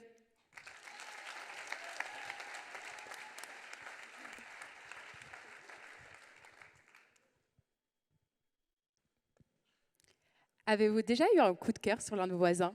Ou bien un crush, comme diraient les jeunes? En tout cas, 43% des Français l'ont déjà vécu. Et si l'endroit où l'on vit influençait nos chances de trouver l'amour? C'est à partir de cette idée que Se Loger et l'application de rencontre Appen ont imaginé Crush Zone, une collaboration originale lancée stratégiquement pour la Saint-Valentin. Crush Zone repose sur un croisement inédit de données. Se Loger a identifié les quartiers avec le plus de célibataires, tandis qu'Appen a repéré ceux où les crushs étaient les plus fréquents. Résultat, une étude révélant aux célibataires lyonnais, parisiens et lillois les 3 rues où ils ont le plus de chances de rencontrer leur moitié. Et pour faire vivre l'étude, Se Loger et Appen ont misé sur un levier fort, le storytelling. Ils ont réussi à transformer une simple analyse de données en une histoire captivante dévoilée via un communiqué de presse. L'originalité de ce projet, associé immobilier et dating, a immédiatement suscité l'attention des médias.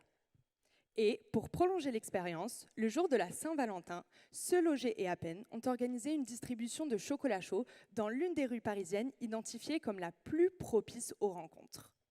Mais alors, où faut-il se rendre pour maximiser ses chances de rencontrer l'amour? Avis aux célibataires parisiens, 3 rues se démarquent. L'avenue Victoria, la rue Cardinet et la rue Pajol. Avec 29 retombées presse, le projet Crush Zone a permis à Se Loger et Appen de toucher une audience bien plus large que leur cible habituelle. Preuve qu'avec un bon storytelling, même la data peut faire chavirer les cœurs.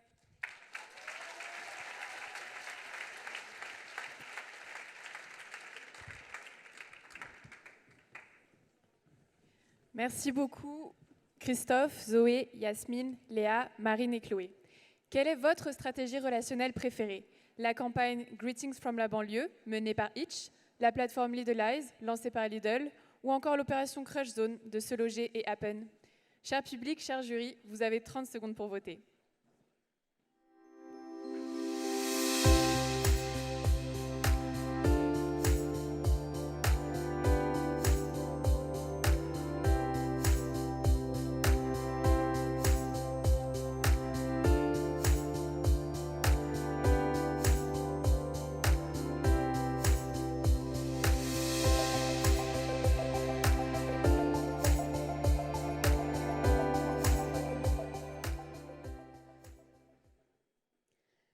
Pour certains d'entre vous, notre observatoire de l'innovation commerciale n'est plus une nouveauté, puisqu'il s'agit de la 18e édition.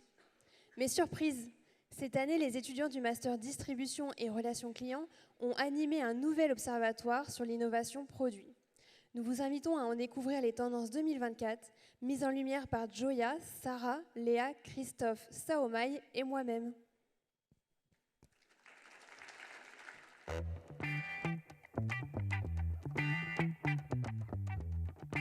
Chaque année, les industriels rivalisent d'ingéniosité pour innover. Mais en 2024, quelles tendances produits ont vraiment conquis les consommateurs? Pour y voir plus clair, nous avons interrogé 6 experts, plongés au cœur des véritables succès de l'année. À vous, Christophe. Tout d'abord, quelles sont les cibles des industriels? Selon la Commission européenne, 16% de la population mondiale vit avec un handicap. En parallèle, l'Europe comptera davantage des personnes âgées de 65 ans et plus que de jeunes de moins de 15 ans. Les experts conseillent donc de mieux comprendre les besoins de ces marchés qui ont été oubliés alors qu'ils ont un fort potentiel économique. Par exemple, Mattel a décidé d'adapter ses jeux de société pour les rendre accessibles aux daltoniens en intégrant des symboles. Mais se recentrer sur le qui, c'est aussi penser à l'ultra-personnalisation. Considérer chaque consommateur individuellement pour réussir à le toucher malgré la sursollicitation. La marque Juste Paris a misé sur un shampoing personnalisé jusqu'à l'étiquette. Comment? À partir de vos réponses à un questionnaire en ligne, la marque s'engage à formuler une recette cosmétique unique répondant aux besoins de vos cheveux. Et maintenant, passons à la prochaine tendance de l'année. Léa, est-ce que vous m'entendez? Oui Christophe, alors pour s'adapter aux consommateurs, il faut aussi prendre en compte les nouvelles tendances de consommation, dont une qui n'a pas dû vous échapper, les consommateurs veulent plus de végétal. Et la vraie différence en 2024, les produits végétaux ne sont plus des substituts ultra transformés qui recopient le goût de la viande, mais des alternatives qui valorisent les ingrédients végétaux, à l'image de Fleury Michon, qui n'a pas voulu copier son jambon, mais valoriser le pois chiche. Pour conclure, nous pouvons dire que ce produit a été en partie éco-conçu. Laurane, peux-tu nous en dire un peu plus ? Merci Léa. En effet, l'éco-conception a été au cœur des débats en 2024 avec un cadre législatif plus contraignant. Donc cela consiste à améliorer la performance environnementale des produits tout au long de leur cycle de vie. C'est attendu par les consommateurs, mais les industriels doivent développer massivement les alternatives éco-conçues pour que les coûts de production se rapprochent de ceux actuellement pratiqués. Je me trouve actuellement dans le rayon pain de mie où on peut retrouver la marque La Boulangère qui a dû faire appel à une start-up bretonne pour mettre sur le marché en 2024 ce sachet compostable. Le sachet a nécessité 10 ans de recherche et développement pour concilier l'éco-conception à la préservation de la fraîcheur du produit. Cela reflète la complexité du sujet. Et maintenant, place à un sujet plus sentimental avec Joya. En cette période difficile, les industriels ont la possibilité d'apporter du réconfort avec des produits qui rappellent le passé. En 2024, le rétro est partout et il fait sensation. Les marques l'ont bien compris et remettent au goût du jour des classiques comme Polaroid avec des designs rétro qui nous transportent instantanément. Un clin d'œil au passé, mais avec un pied fermement ancré dans le futur. Toujours plus d'émotions, les plaisirs réconfortants gagnent du terrain. On pense aux options de snacking premium comme la glace au Nutella. Une montée en gamme des bouchées sucrées et salées s'impose en rayon, portée par la déstructuration des repas et les nouvelles habitudes de la Gen Z. Et vous, monsieur, pourquoi achetez-vous ce produit? Je l'ai vu sur TikTok. Et pour finir, comment ne pas parler d'un sujet majeur qui nous préoccupe tous, l'IA. Elle est partout, même dans nos objets du quotidien. Mais est-ce réellement une révolution ou un simple gadget? Aujourd'hui, elle ne se limite plus aux écrans, elle apprend de nos habitudes pour rendre nos objets plus intelligents. Par exemple, Samsung intègre de l'IA dans toute sa gamme électroménager bespoke. Son frigo suggère des recettes, optimise la conservation et anticipe vos besoins. Le lave-linge Samsung, lui, ajuste les cycles selon votre consommation d'énergie. Même les courses évoluent. La start-up française Knap a conçu un chariot intelligent qui scanne vos achats en temps réel et détecte les fraudes. Ainsi, l'IA redéfinit notre quotidien. La question n'est plus de l'adopter, mais de savoir comment la maîtriser. Ultra-personnalisation, végétale, éco-conception, rétro, plaisir et intelligence artificielle. Mais alors, tendance durable ou simple effet de mode? Une chose est sûre, les consommateurs, eux, ont le dernier mot. Affaire à suivre.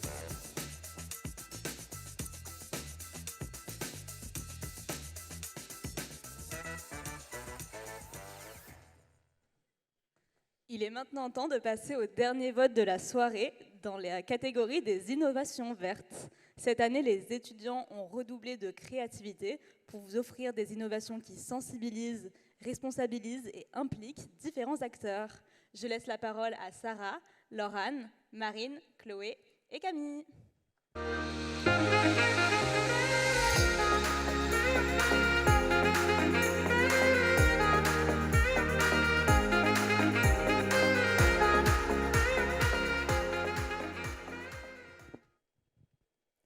Honnêtement, qui connaît encore un jeune entre 12 et 25 ans qui regarde la télévision régulièrement? Alors je n'ai rien contre Plus belle la vie, mais les chiffres parlent. Ce n'est plus avec les canaux traditionnels que nous pourrons toucher les citoyens de demain. Pourtant, le ministère de la Transition écologique a besoin de sensibiliser les jeunes à l'infotri. Il a alors pris les devants avec un moyen de communication au cœur de la vie sociale des jeunes, le gaming. C'est ainsi qu'est né le jeu Triathlon sur Fortnite, en collaboration avec les agences Dentsu et Gamers Origin. Dans ce jeu, les joueurs sont projetés dans une ville ensevelie sous les déchets et ont pour mission de la sauver. Et pour ça, ils vont passer par 3 étapes. Première étape, les joueurs ramassent et trient les déchets grâce à l'infotri. Deuxième étape, ils doivent déposer les déchets dans les bons points de collecte. Enfin, troisième et dernière étape, les joueurs conduisent un camion de tri spécialement conçu par l'équipe projet, ce qui crée surprise et exclusivité. Ce jeu colle de A à Z au code de Fortnite et offre un storytelling poussé.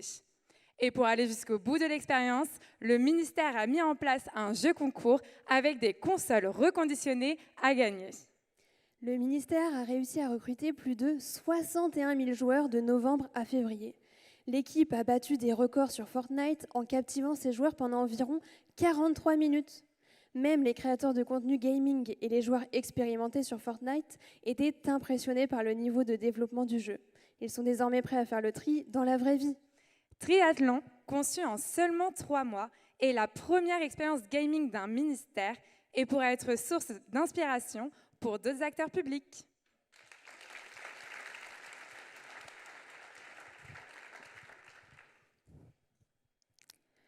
Aujourd'hui, nous faisons appel à tous les commerçants qui sont convaincus que la livraison par la route est le meilleur compromis. Nous sommes là pour vous annoncer que ce n'est plus le cas. Diviser par 6 l'empreinte carbone de votre livraison sans perdre en rapidité ni en rentabilité, c'est possible. Kiabi et Wipos l'ont prouvé. La livraison collaborative par train est la révolution du e-commerce. Simple, écologique et innovant. Plutôt que des camions polluants, vos colis vont voyager en train. Les voyageurs, eux, deviennent des livreurs engagés le temps d'un trajet. Et pour le dernier kilomètre, place à la cyclo-logistique. Concrètement, à Lille, Kiabi centralise ses colis pour Marseille. Ensuite, Wipos les regroupe en sacs optimisés pour un voyage en train. Avec l'application Wipos, un voyageur effectuant ce trajet est identifié. À l'aide d'un QR code, il retire son sac dans un point relais en gare, le transporte jusqu'à Marseille et le dépose à son tour dans un point relais à proximité. Enfin, un coursier à vélo prend le relais pour la livraison au client final. Résultat, un acheminement rapide, propre et collaboratif. Pour Kiabi, une livraison aussi rapide qu'un Colissimo, 1,87 jours en moyenne pour une première tentative.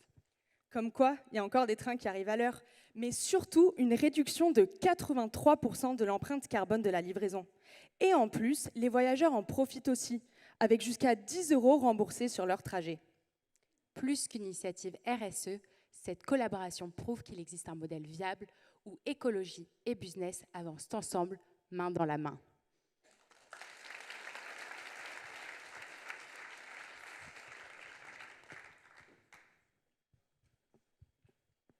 Je ne sais pas vous, mais moi, ça m'est déjà arrivé de trouver un rayon des produits périmés. Agaçant, n'est-ce pas? Clairement. Mais pour les distributeurs, gérer les produits à date courte est une véritable corvée. En plus, ça engendre un fort gaspillage alimentaire.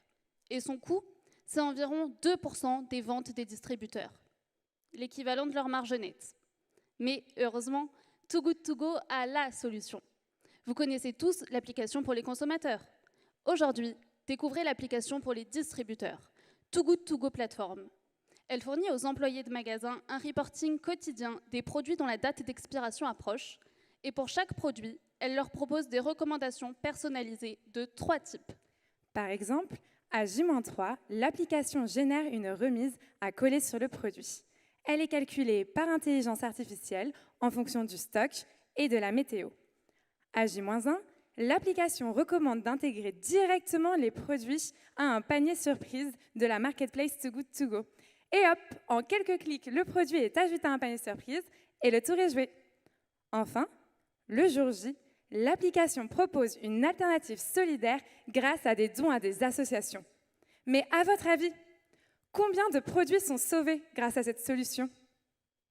Eh bien, ce sont en moyenne 3000 produits par mois et par magasin qui évitent la poubelle. Grâce à l'application, seulement 5% des références sont à vérifier, ce qui représente un gain de temps d'1 heure par jour et par employé. Et cette solution est très rentable, puisqu'un retailer majeur a obtenu un retour sur investissement supérieur à 20. Et pour l'avoir testé, on vous garantit que c'est simple et efficace. Contrairement aux autres solutions, Too Good To Go Platform capitalise sur sa marque et transforme les invendus en opportunités grâce à sa solution 3 en 1.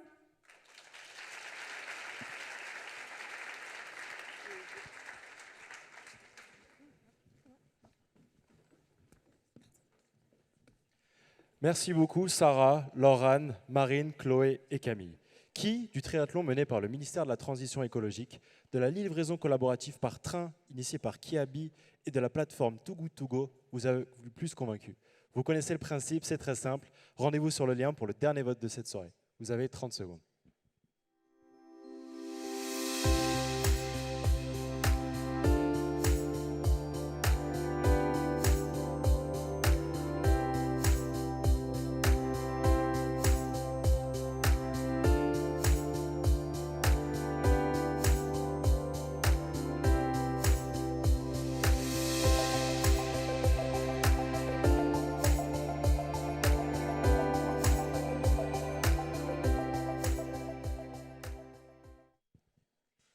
Vous êtes nombreux ce soir à avoir fait partie du master, nombreux à rester fidèles à notre réseau d'alumni, nombreux à nous soutenir à travers des partenariats et nous vous en remercions. Puisqu'une vidéo vaut 1000 mots, cher public, cher jury, nous vous proposons maintenant de découvrir les temps forts de l'année 2024-2025 du master distribution et relations clients, ses missions et ses projets au quotidien.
Nous arrivons à un moment fort de cette cérémonie. Comme vous avez pu le voir, nous sommes un master uni et engagé. Et chaque année, nous sélectionnons le prix Coup de cœur solidaire pour mettre en avant un retail responsable et solidaire. C'est avec plaisir que nous invitons Cériline et Joya à venir nous présenter le lauréat de l'innovation de l'année 2024.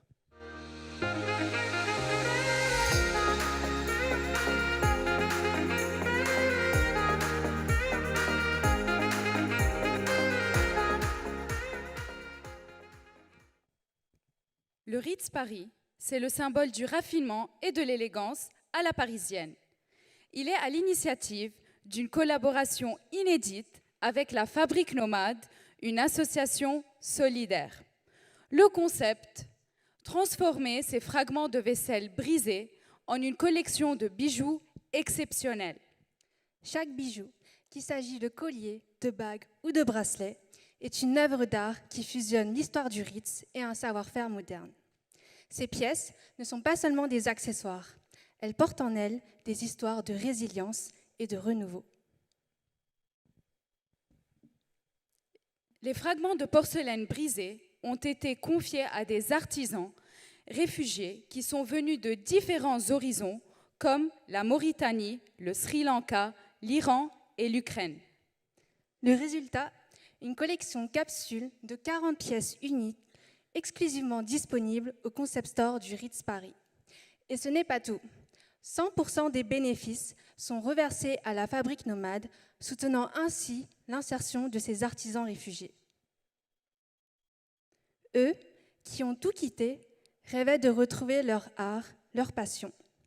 Grâce à cette initiative, ce rêve est devenu réalité. À travers chaque pièce, vous ne portez pas seulement un bijou, vous portez leur courage, leur histoire, leur renaissance. Rien ne se perd, tout se transforme, même les rêves. Ce projet prouve que le véritable luxe est celui qui porte un message profond. Un luxe éthique et humain qui allie tradition, innovation et responsabilité.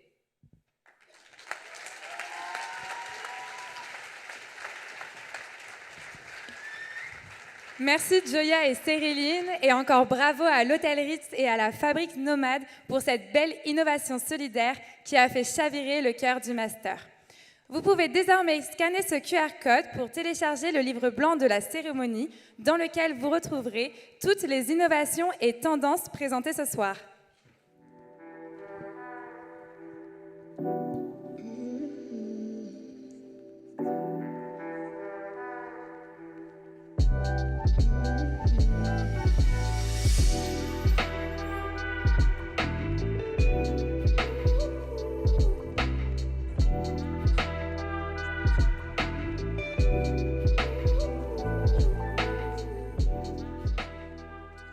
Le moment que vous attendez tous est arrivé, place à la remise des trophées. Pour cela, on va appeler les gagnants de chaque catégorie.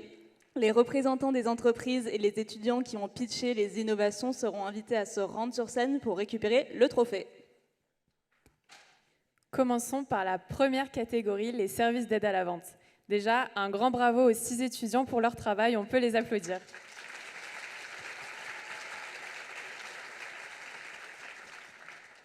Place maintenant aux résultats. Un grand bravo à Darty, qui remporte le trophée de cette première catégorie avec son innovation Les avis longue durée, portée par Laura et Iman. Vous pouvez venir sur scène récupérer votre trophée.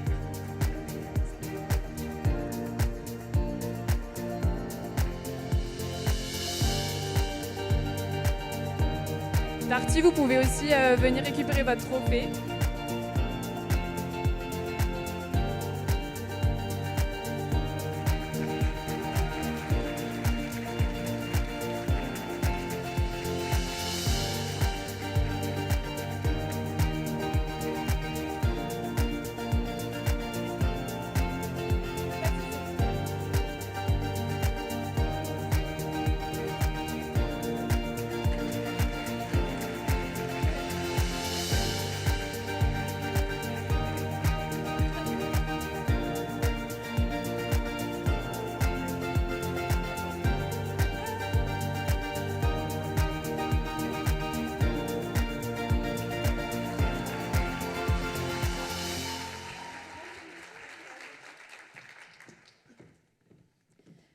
Pour la catégorie des concepts de vente, déjà un grand merci aux étudiants, on peut les applaudir.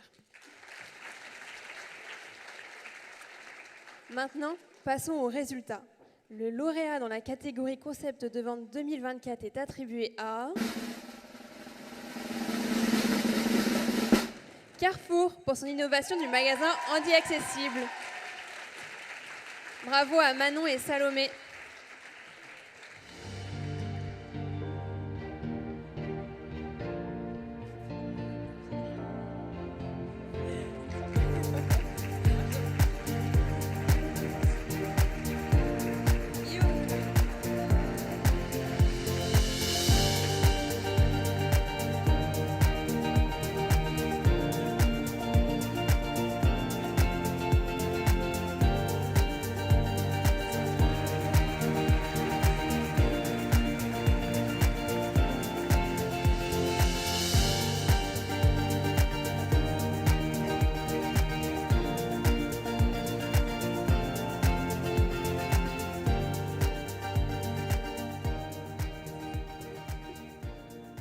Place au résultat de la troisième catégorie, les opérations commerciales. Encore merci aux étudiants pour leur travail, on peut les applaudir.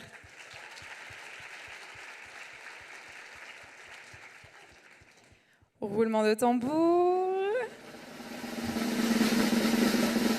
Et un grand bravo à Transavia qui remporte le trophée de cette catégorie avec son voyage à gratter porté par Jeanne et Zoé.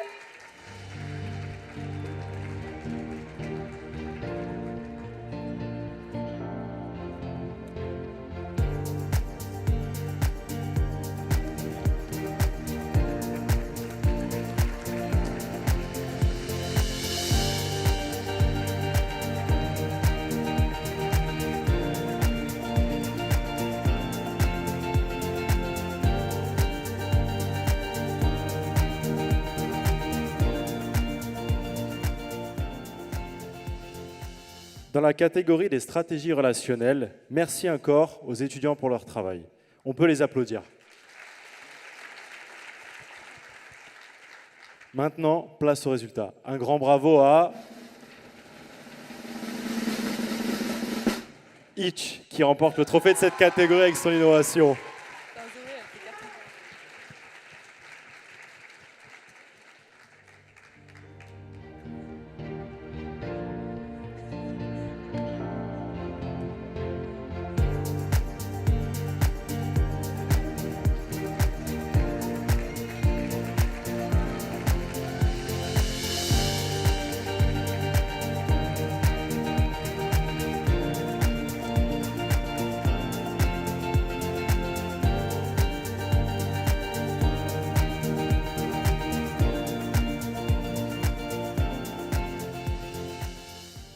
Passons à la 5e catégorie, les innovations vertes. Un grand merci aux 5 étudiantes pour leur travail, on peut les applaudir. Sans plus de suspense, nous félicitons Too Good To Go, lauréate 2025 avec son innovation Too Good To Go Platform, portée par Sarah et Camille.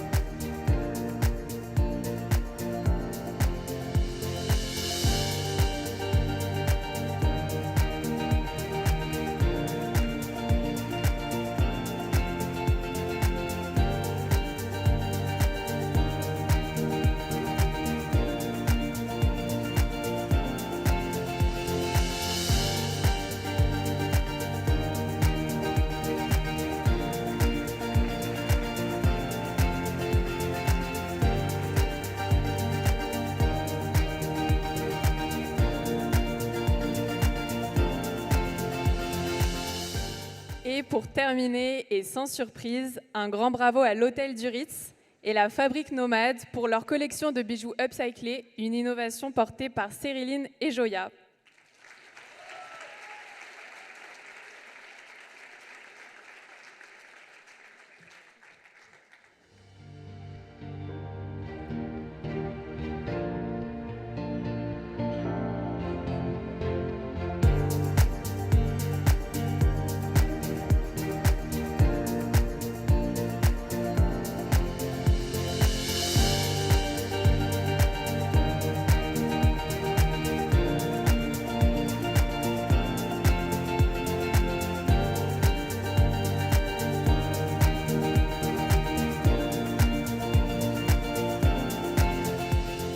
Enfin, nous souhaitons appeler le bureau du Master 206 sur scène pour clôturer cette cérémonie. Nous laissons donc la parole à Zoé, Soukaina et Cériline.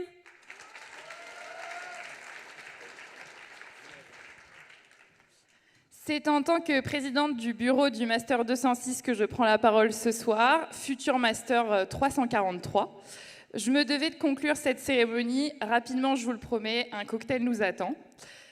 Tout d'abord, nous voulions remercier Sylvain et son équipe de la régie, sans qui cette cérémonie n'aurait pas pu avoir lieu.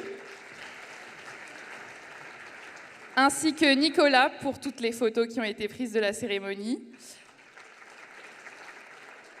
Et enfin, nous tenions à remercier l'ensemble de l'équipe pédagogique, Julie Herman, Sarah Lasserie, Valérie Renaudin et Geoffroy Normand.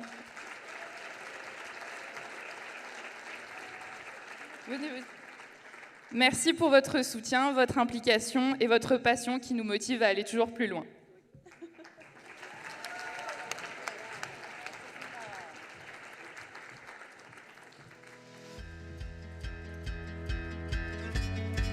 Et bien évidemment, en tant que vice-présidente du bureau du Master, il était inconcevable de ne pas remercier chaleureusement l'équipe SCOPS. Alors au nom du bureau, de l'équipe pédagogique, ainsi que de l'ensemble des étudiants, un grand merci à Manon, Luna, Laurane, Sarah et Guillaume. Leur dévouement et leur travail acharné, ils sont là, leur dévouement et leur travail acharné ont permis de faire de cette cérémonie un moment inoubliable. Alors un bel applaudissement pour eux, s'il vous plaît.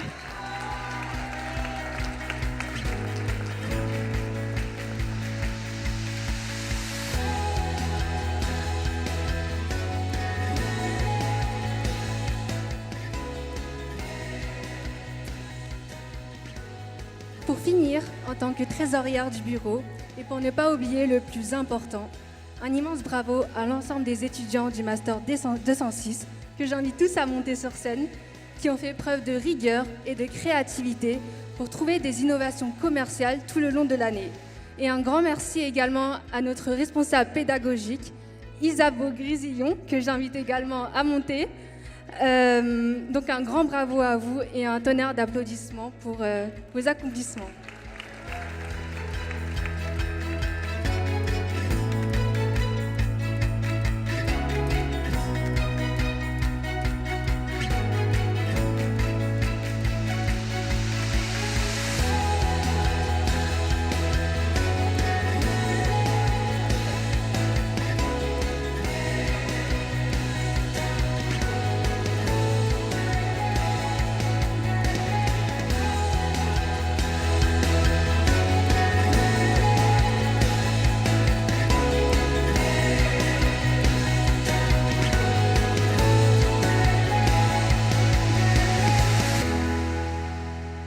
Alors,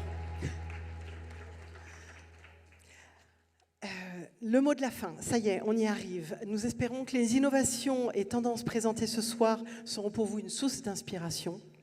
Nous tenons donc à remercier nos étudiants d'avoir été aussi engagés toute l'année sur cet observatoire qui demande de la rigueur et du sérieux. Et puis surtout, Laurane, Luna, Sarah, Manon et Guillaume qui effectivement ont animé avec brio cette soirée et organisé tout au long donc, de l'année aussi cet observatoire des SCOPS. Merci à nos partenaires Bearing Point, LSA et Dauphine Alumni pour leur fidélité. Merci à vous, jury, pour votre confiance et votre participation. Et puis, merci à vous, public, sans qui toute cette aventure n'aurait pas de sens.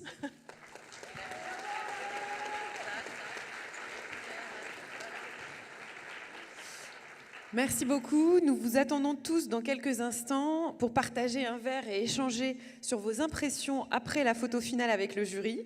Le cocktail nous permettra bien sûr de poursuivre nos discussions, mais aussi de découvrir l'offre de Maison Miam, qui est une start-up d'Antoine Moscardo, qui est membre du jury et ancien du master dont nous sommes très fiers.